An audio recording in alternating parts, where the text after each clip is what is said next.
Tonight was sort of our launch event for the new Learn About Hmong website. So we were featuring live performances of several different types of Hmong folk art forms that are featured on the website. And I think a key part of the website is increased exposure for traditional Hmong folk artists, as well as exposure to traditional Hmong folk art forms.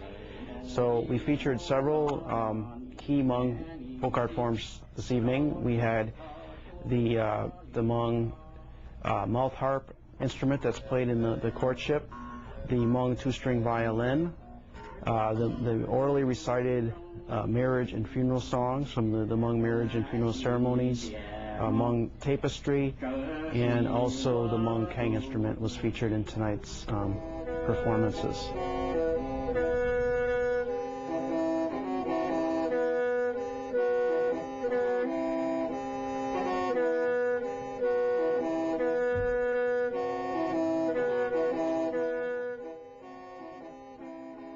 If you had to break the Learn About Hmong website down into the content, I'd say there's two key parts of the site.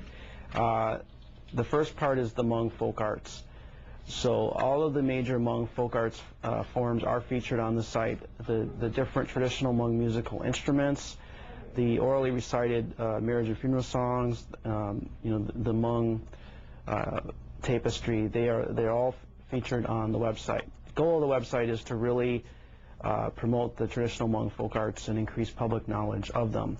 And I would say not only as a vehicle for multicultural education for non-Hmong and for younger Hmong, but also just for the arts community in general, the mainstream arts community.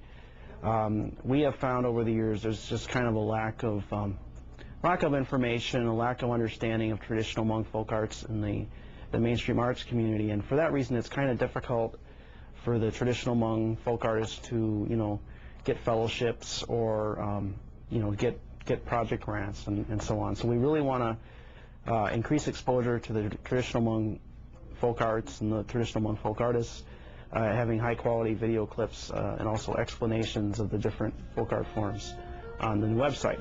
The other purpose of the Learn About Hmong website is multicultural education in general. So we have a very nice section, and that's already up on the site. It's called the Hmong 101 presentation, and it's basically an adaptation of the multicultural education presentation that Hmong Cultural Center gives out in the community related to the Hmong. So, it talks about Hmong history, where Hmong people live around the world, also how the Hmong helped the U.S. During the Vietnam War. The Hmong refugee experience over the last 30 years coming from Southeast Asia to the United States, the new Hmong refugees from Wat Tam Krabak in Thailand. There's also a lot about the Hmong successes in the United States, the Hmong demographics in the U.S., the Hmong social economic development in the U.S., and that section of the Hmong 101 presentation, just about the basics of Hmong culture. So Hmong clans, the Hmong marriage ceremony, the Hmong funeral ceremony, the Hmong language, and also some basic, cultural etiquette, for communicating, with traditional Hmong. Like there's a lot of Hmong refugees, 5,000 coming to Minnesota. A lot of, service providers like teachers or healthcare professionals, social workers, they need information about, traditional Hmong culture and how to communicate with their Hmong clients. So that's also part of the Hmong 101 presentation. There are 38 slides in the multicultural education presentation section of the website.